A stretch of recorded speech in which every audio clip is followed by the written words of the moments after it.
पुसू?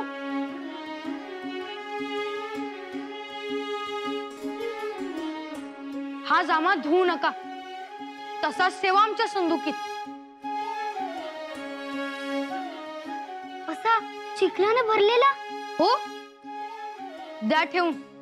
आणि डाग? तो तुम्ही काढू नका, आमचे आम्ही काढू.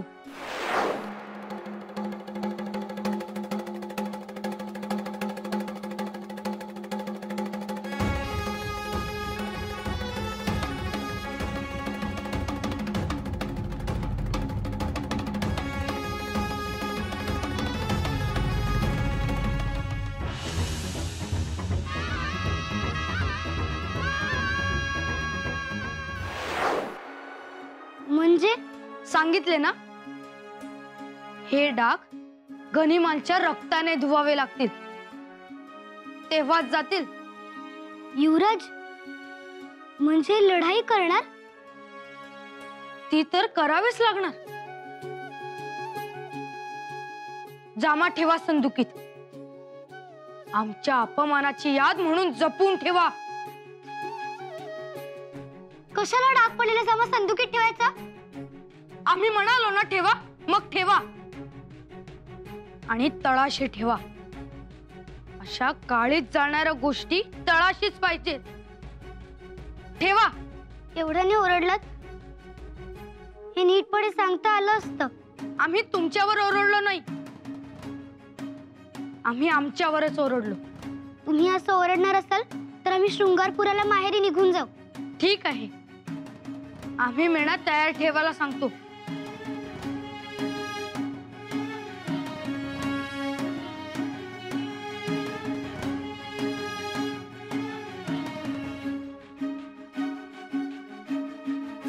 राणी साहेब, शृंगारपूरवरून युवराजनी येसूबाईंच्या मातोश्री आल्यात. अगं बाई, काही सांगावा नाही, निरोप नाही, अचानक.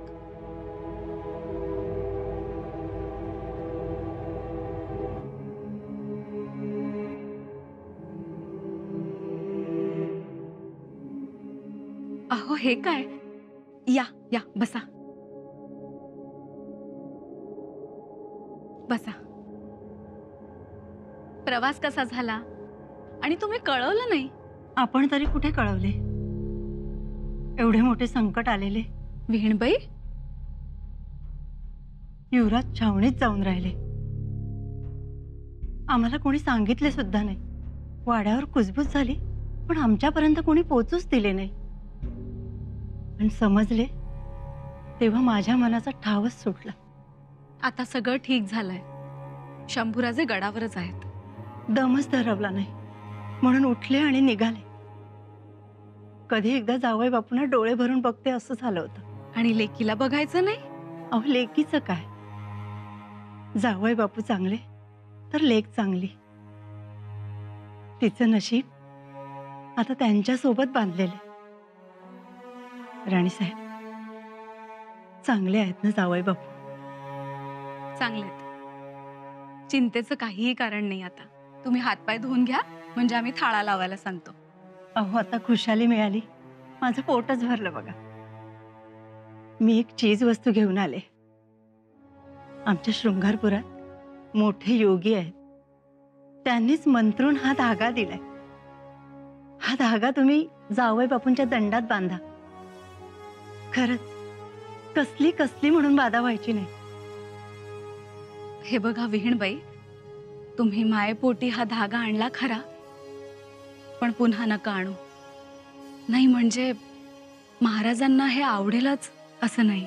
महाराजांचा विश्वास तलवारीवर आणि मनगटाच्या ताकदीवर जास्त आहे. अजून राग गेला नाही तुमचा? नाही. का रागावला तेवढे? अनेक कारण आहेत. पहिलं कारण तो दिलेर खान.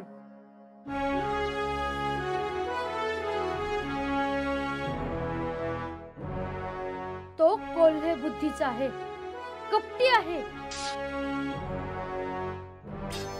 आणि दुसरं कारण?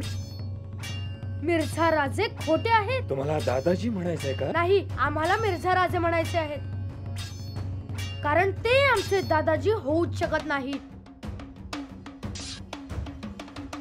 कारण ते गोड बोलणारे,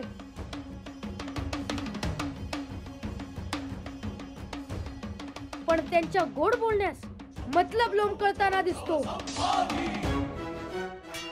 आणि तिसरं कारण आपलं धोरण ते आम्हाला कळतच नाही. म्हणजे आपण म्हणाला होतात आपण मिर्झा राजास ठार माराल म्हणून. मिर्झास आम्ही ठार मारणारच आहोत.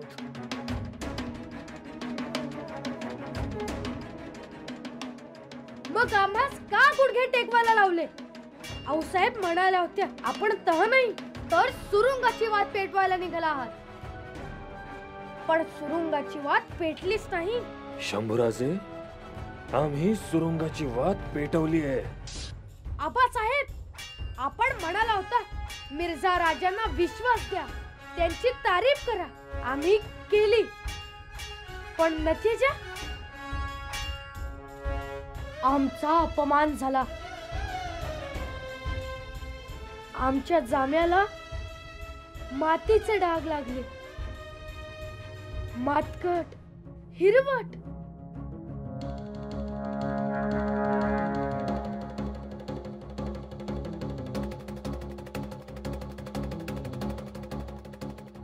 दुखावलात ना?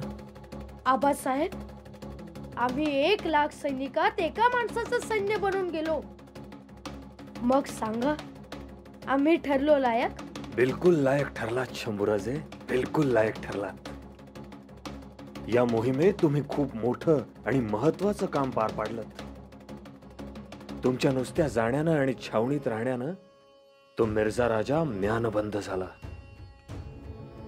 मोठी जोखीम होती, पण तुम्ही ती पार पाडलीत आणि मिर्झा निर्धास्त झाला.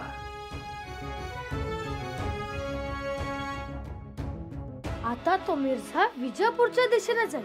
खात्रीनं मिर्झाचं दुसरं लक्ष आहे विजापूर. मग तो मरणार कसा? मरणार. स्वराज्यावर चालून आलेला प्रत्येक जण मरणार. आम्ही मिर्झास मारणार. खर तर तुम्ही अगोदरच त्या मिर्झाला अर्धमेल केलंय. आबासाहेब, आम्हाला लक्षात नाही आलं. लक्षात येईल शंभूराजे. आमच्या प्रत्येक हालचालीवर बारकाईनं लक्ष ठेवा. म्हणजे आपण लढाई करायची नाही. प्रत्येक वेळी घोडाच फेकायचा नसतो. कधी कधी ढाल तलवारही फेकून पळायचं असतं. ढाल तलवार फेकायची असते. तेच तंत्र महत्वाचं. ते आत्मसात करून घ्या. जी. आणि एकदा आम्हाला कडकडून भेटा तरी. खूप दिव्य केलत. शूर आबांचे शूर बच्चे. शूर आबांचा शूर छावा शोभून दिसलात.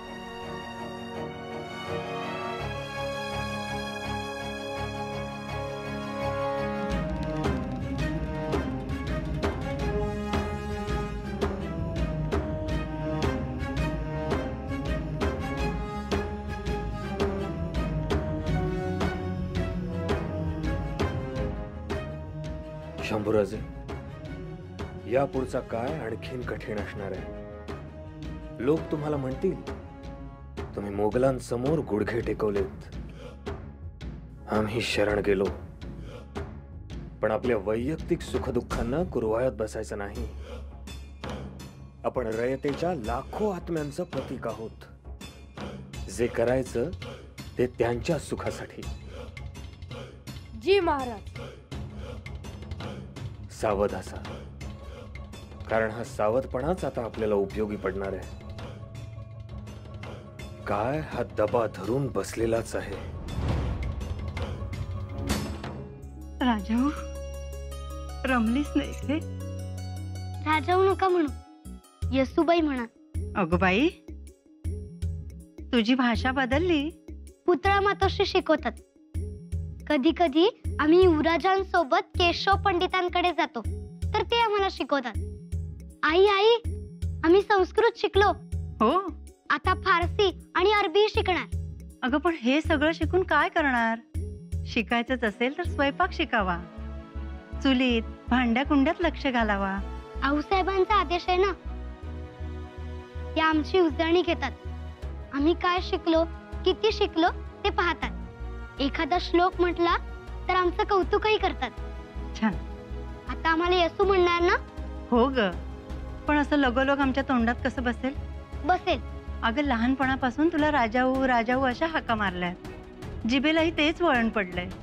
आता हे वळण इतक्या पटकन कसं मोडेल? पण काय ग, जावई बापू काय म्हणतात? ते अजून तरी काहीच म्हणत नाहीत. अगं बाई, असं कसं? कधी कधी आम्हाला युवराज्ञी म्हणतात. आणि तुझ्या सासवा? पुतळा मातोश्री आम्हाला सुनबाई म्हणतात. आणि बाकीच्या मातोश्री आम्हाला येसू म्हणतात. आणि कधी कधी आठवत नाही. तुझं भाग्य थोर ग बाई. म्हणून तुला इतकी सगळी चांगली माणसं मिळाली. राजगडासारखं सासर आणि सासरे तर कोण? महाराज आणि आऊसाहेब आज्जे सासू. आम्ही रोज राजमुद्रेचं दर्शन घेतो. हम्म. रोज भगव्याच्या पाया पडतो. आम्हाला रोज तोफेचा आवाज ऐकू येतो. आमच्या पाठीवरून रोज आऊसाहेबांचा हात फिरतो. गडावरचे सगळेच जण खूप करतात आमच्यासाठी. हो ना. मग आता आम्हालाही तुमच्यासाठी काहीतरी करू द्या. चला 2 दिवसासाठी माहेरी चला. यायचंच आहे आम्हाला. बाबांची खूप आठवण येते. हो ग, ते तर सारखे राजाऊ राजाऊ करत असतात. वाघोजी गणोजी त्यांनी तर अगदी भंडावून सोडलंय. तू कधी येणार असं सांज सकाळ विचारत असतात. मग चला आता निघण्याची तयारी करा. येसूबाई. चला, आमची निघायची तयारी झाली आहे. सरनोबत, कुठे निघालात? जरा गावाकडे जाऊन येऊ म्हणलं. शेताभाताचे काही काम आहे, मार्गी लावून येतो. बरं. मोजकी शिबंधन येतोय संगतीला. काय आहे आता, जरा मोकळी घाय तर म्हटलं जाऊन याव. नाही तर हायच आपलं. कवा घोड्यावर जीन कसा लागल सांगता येतंय होय. जीन कसा सरनोबत?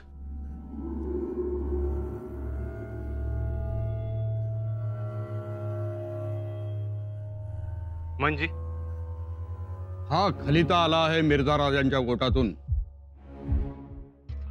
2 दिवसात त्यांचे लष्कर विजापूरच्या दिशेला हलणार. हे बरे झाले. पण मग मनसबदार म्हणून युवराजांना बोलावले असणार? नाही म्हणजे सैन्य युवराजांचेच आहे, 5000 पण युवराजांचे ऐवजी महाराजांना जावे लागणार. म्हणजे मिर्झा राजानं शेवटी करायचं तेच केलं. महाराजांनी मोकळीक नाही ते नाहीच. बरोबर. मिराजी पंत, संबंधितांना निरोप धाडा. 2 दिवसात मिर्झा राजांच्या छावणीवर पोचायचे आहे.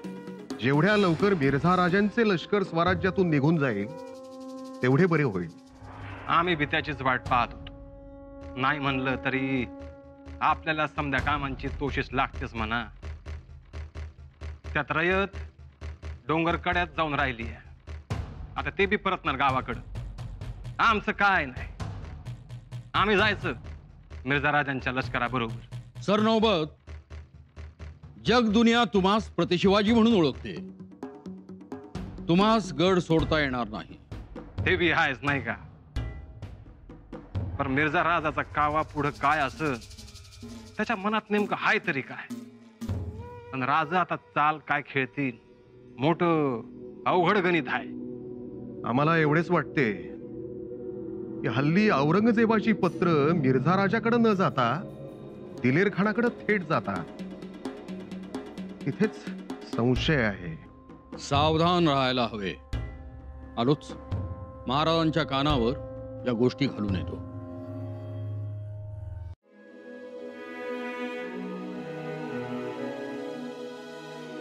हे घ्या दूध. काय नाहीये. असू दे साय असली तरी आम्ही काढू. हो, आता आम्हीच काढू साय. तुम्ही चिंता करू नका. आणि आम्ही चिडणारही नाही तुमच्यावर सायवरून. पण आम्ही दुधात साय ठेवतच नाही. आम्ही ती साय दह्याच्या विजणात आठवणीने टाकतो. मग त्या दह्याचं लोणी होतं आणि लोण्याचं आम्ही तूप काढतो. धाकट्या मातोश्रींनी आम्हाला तेव्हाच शिकवलं होतं. हा हा, ते ठीकच आहे. येऊ आम्ही? हो, आणि आम्ही तुम्हाला भोवराही शिकवू, तोही हातावर फिरवायला. खरंच शिकवाल? पण आम्हाला येईल फिरवायला? हो, अवघड नाही. पण तुम्हीच तर म्हणाल होतात की आम्हाला येणार नाही म्हणून. म्हणालो होतो, पण तसं नाही. ते भोवरा अवघड नसतो, आम्ही शिकवू. बर.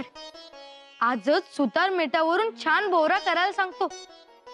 शिवाय आसमान घोडा आहे, त्यावरून तुम्हा रपेटीस घेऊन जाणार रोज पहाटे. युवराज, तुम्ही किती किती चांगले आहात. आम्हाला रपेटीसही घेऊन जा. भोवरा शिकवा, पण आम्ही शृंगारपुराहून आल्यानंतर. म्हणजे तुम्ही जाणार शृंगारपुराला? हो, सगळी तयारी झालीये. आणि आमच्या आई साहेबी ऐकत नाहीत. खरंच जाणार? आम्ही आता लवकर येणार नाही. आम्ही आता येणार ते मोठे झाल्यानंतर, असे आमची आई म्हणत होती. आम्ही शृंगारपुराला मोठे होऊ, तुम्ही इथे मोठे व्हा, मग आम्ही येऊ. हा, दूध प्या. बघू, दुधात साय आलीये का? तुम्ही केव्हा जाणार शृंगारपुराला? आऊसाहेब, आज निघावं म्हणतोय आम्ही. बरं, म्हणजे 2 मजलात शृंगारपुरी पोहोचणं होईल. हरकत नाही. आम्ही सदरेवर सांगतो. फौजेची तुकडीही देतो तुमच्या बरोबर. येसूबाईंना सांगितलं ना तुम्ही? हो, सांगितलंय. जायला तयार झाले? जी आऊसाहेब, तयार आहेत. मागे मोगल सैनिक पुण्यात येऊन पोचले तेव्हा आम्ही त्यांना म्हणालो माहेरी जा म्हणून, तर नाही म्हणाल्या. संकटात साथ सोडणाऱ्या नाहीत, चांगले संस्कार दिलेत. खूप आनंद वाटला आम्हाला. मोठ्या जबाबदारीने वागतात तेवढ्या लहान वयात. आऊसाहेब, अहो तुमचाच आशीर्वाद.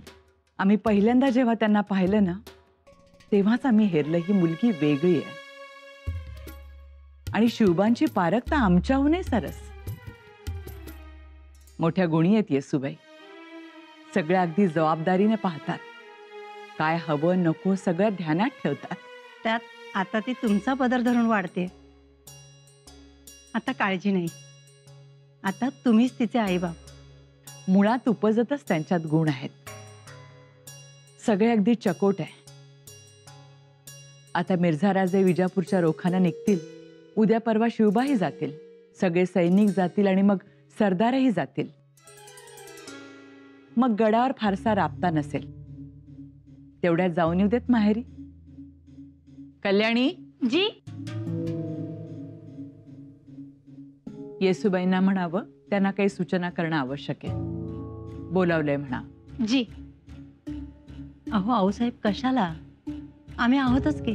काय हवं नको ते सांगायला. आणि शृंगारपूर तर त्यांच्या ओळखीचंच आहे. आता गेल्या शृंगारपुरी की बघाच, रानोमाळ धावतील, गल्ली बोळातून पळतील.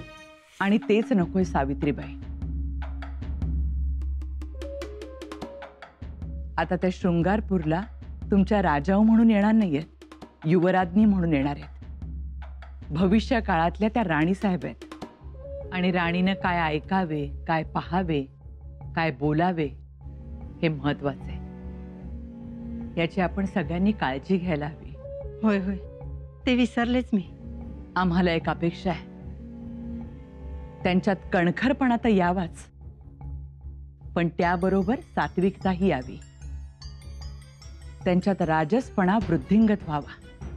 त्या चालल्या तर सुविचार चालावा. सुसंस्कृतीचे पाऊल उमटावे.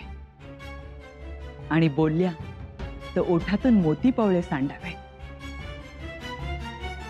कठोर झाल्या तर वज्र दुभंगावे असे वाटते आम्हाला. आपण त्याची काळजी घ्याल. जी आऊसाहेब. आऊसाहेब,